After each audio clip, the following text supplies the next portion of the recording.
दोस्तों थोड़े समय पहले एक खबर सामने आई थी। हो सकता है वो खबर आप लोगों को याद हो और हो सकता है कि आपके दिमाग से वो खबर निकल गई हो, मगर अगर आपको याद नहीं है तो मैं याद दिलाना चाहूंगी। आपको याद होगा उत्तरकाशी के सिलक्यारा सुरंग में 41 मजदूर फंस गए थे।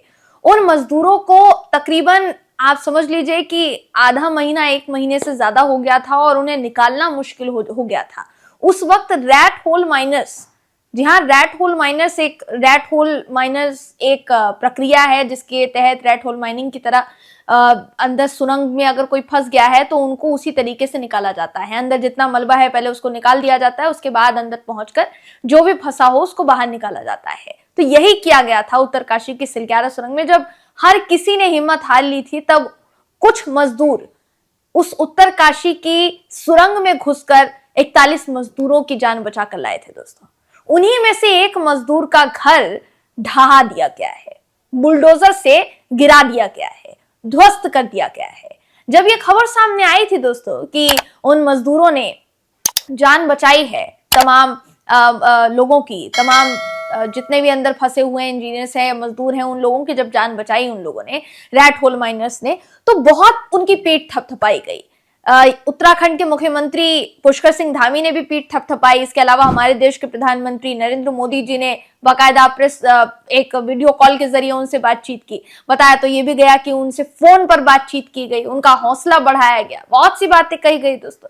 लेकिन अब जब ये खबर सामने आई है तो सबके मुंह पे टेप चिपक गई है। प्रधानमंत्री नरेंद्र मोदी जी का तो अभी तक कोई बयान सामने आया ही नहीं है। अब पूरा मामला क्या है, आखिर उस रैट होल माइनर का घर क्यों गिराया गया, बुलडोजर से ध्वस्त क्यों किया गया, सब कुछ इस खबर में मैं आपको बताने वाली हूं। आखिर तक इस वीडियो को जरूर देखिएगा।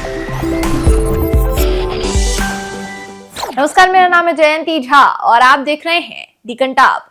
दोस्तों बिना देर किए आपकी स्क्रीन पर वो खबर है जिसका जिक्र शुरुआत में मैंने किया है। ये जो खबर है ये पहली दफा में कोई सुनेगा तो उसे अपने ना तो आंखों पर विश्वास होगा इस खबर को देखने के बाद, ना अपने कानों पर विश्वास होगा इस खबर को सुनने के बाद, क्योंकि खबर ही कुछ ऐसी है। दोस्तों सोचिए कि कुछ समय पहले रैट होल माइनर्स की तारीफों में कसीदे पढ़ने वाले हमारे देश के प्रधानमंत्री नरेंद्र मोदी जी आज खामोश हैं।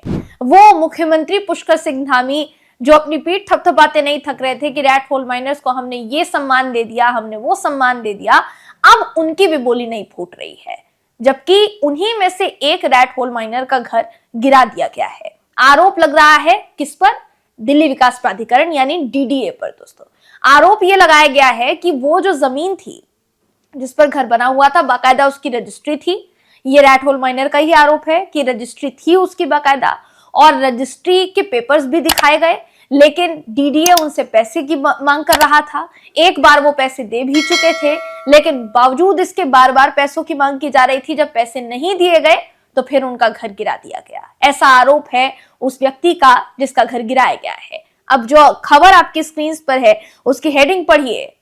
ये हेडिंग पढ़कर किसी का भी जो दिल है, या आप कह सकते हैं कि अंदर से जो आवाज है दोस्तों, आपके अगर आप वाकई में इंसान होंगे, अगर वाकई में आप इंसानियत रखते होंगे अपने अंदर, तो आपको इससे फर्क पड़ेगा। लिखा है बच्चे घर पर अकेले थे, डीडीए ने बुलडोजर से घर ढहा दिया। रैट होल माइनर का छलका जो है दर्द, उसने सारी बात कही है। उत्तरकाशी की सिलक्यारा सुरंग में 41 मजदूर फंस गए थे दोस्तों, और उनको बाहर निकालने वाले 12 रैट होल माइनर्स में से एक रैट होल माइनर्स ये व्यक्ति था जिसका घर गिरा दिया गया है। इनके वकील, जिनका घर गिराया गया है, उनके वकील हैं हसन। हसन के मकान को डीडीए ने ढहा दिया। एक वकील थे वो, 12 रैट होल माइनर्स में से एक वकील थे हसन, जिनके मकान को डीडीए ने ढहा दिया। वकील हसन ने आरोप लगाया है कि डीडीए ने उनसे पैसे मांगे थे और पैसे जब नहीं दिए गए तो ये कार्यवाही की गई है। उनका यह भी कहना है कि अगर उन्हें उनका घर वापस नहीं मिला तो वो अनशन पर जाएंगे। अब देखने वाली बात, सबसे जरूरी बात दोस्तों यही हो जाएगी कि जिस वक्त सुर्खियों में था ये पूरा मामला, तो हमारे देश के बड़े बड़े तथाकथित मेन स्ट्रीम मीडिया चैनल्स भी तमाम रैट होल माइनर्स के आगे पीछे दौड़ रहे थे, आगे पीछे कर रहे थे कि भाई इनकी फुटेज हमें लेनी है, इनकी फुटेज हमें लेनी है, ये हम दिखाएंगे अपने चैनल पर, सबसे पहले हम दिखाएंगे अपने चैनल पर। ये अपने चैनल पर सबसे पहले दिखाने की होड़ किस में मची, ये भी बड़ा सवाल है। ये जो खबर है कहती है कि पिछले साल उत्तरकाशी की सिलग्यारा सुरंग में 41 लोगों की जान बचाने वाले 12 रैट माइनर्स में से एक माइनर के मकान को बुलडोजर से ढहा दिया गया है। रैट माइनर ने दिल्ली विकास प्राधिकरण यानी डीडीए, दिल्ली डेवलपमेंट अथॉरिटी पर दिल्ली के खजूरी खास स्थित श्रीराम कॉलोनी में जो घर बना था, जिसको ध्वस्त किया गया, उसको ध्वस्त करने का आरोप लगाया है। रैट होल माइनर वकील हसन का यह कहना है कि डीडीए प्रशासन ने बिना किसी नोटिस के, ध्यान से सुनिएगा, कोई नोटिस नहीं, कोई पहले से जानकारी नहीं और बिना नोटिस के घर गिरा दिया गया, यह वकील हसन का कहना है। दोस्तों, डीडीए प्रशासन ने बिना नोटिस के उनका घर ढहा दिया। उनका यह भी कहना है कि मैंने 2013 में यह मकान खरीदा था, मकान की रजिस्ट्री 1987 की है, लेकिन फिर भी प्रशासन ने उनका मकान ढहा दिया है। अब सोचिए दोस्तों कि कितना जरूरी हो जाता है कि जब आपको अपने मुताबिक चीजें मिल रही हो तो आप उस पर पूरा फोकस करेंगे, लेकिन क्योंकि अभी फिलहाल घर ढहा दिया गया है, दिल्ली डेवलपमेंट अथॉरिटी का पूरा इसमें रोल है, तो आप में से कोई भी इस पर बोलने के लिए तैयार नहीं है। क्यों तैयार नहीं है? सवाल सीधा से यही उठता है। ये जो खबर है देखिए कहती है कि वकील हसन का कहना है कि इस पूरी कॉलोनी में डीडीए ने सिर्फ मेरा मकान ही तोड़ा है। इसकी वजह यह है कि लगातार वो मुझसे पैसे की मांग कर रहे थे। एक बार तो मैं पैसे दे चुका था, लेकिन अब मेरे पास पैसे नहीं है, इस वजह से उन्होंने मेरा मकान तोड़ दिया। ये भी वो कह रहे हैं कि ये मकान डीडीए की जमीन पर अवैध रूप से बना हुआ था। हसन ने केंद्र सरकार और डीडीए से अपील की थी कि अगर सरकार उन्हें सुरंग में फंसे 41 मजदूरों की जान बचाने के लिए कोई इनाम देना चाहती है तो सरकार डीडीए की जमीन पर बने उनके अवैध मकान को नहीं तोड़े, ये उन्होंने कहा। हसन ने कहा कि मैं और मेरी पत्नी घर से बाहर गए थे, घर पर मेरे छोटे छोटे बच्चे अकेले थे, तभी डीडीए ने बुलडोजर से हमारा घर का दरवाजा तोड़ दिया। मेरे बच्चे कहते रहे पापा के आने तक इंतजार कर लो, लेकिन बुलडोजर से मेरा पूरा का पूरा मकान ढहा दिया गया।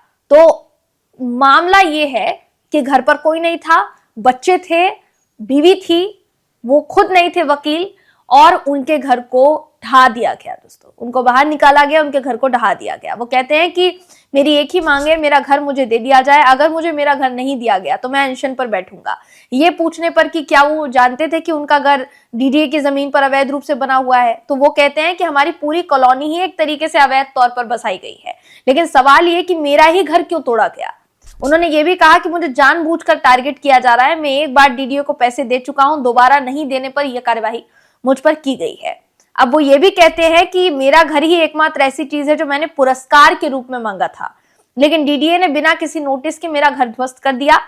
सरकार ने मुझे आश्वासन दिया कि मेरे घर को नहीं छुआ जाएगा, लेकिन उन्होंने मेरे रहने की जगह छीन ली है, वो ये भी कह रहे हैं। हालांकि डीडीए ने भी इस पर प्रतिक्रिया दी है। दोस्तों, डीडीए ने भी इस पर जवाब दिया है। क्या कहा है डीडीए ने, उनका भी पक्ष आपको बता देते हैं। कहा है कि साफ तौर पर यह कहा है कि यह अभियान उस जमीन पर चलाया गया जो डेवलपमेंट लैंड का हिस्सा थी। यह भी कहा गया कि अभियान के दौरान अवैध रूप से कई निर्माणों को ध्वस्त किया गया है। सिर्फ एक उनका ही घर नहीं है, और भी अतिक्रमण जो था और भी जो एनक्रोचमेंट किया गया था उसको हटाया गया है, सिर्फ उन्हीं का घर नहीं हटाया गया है।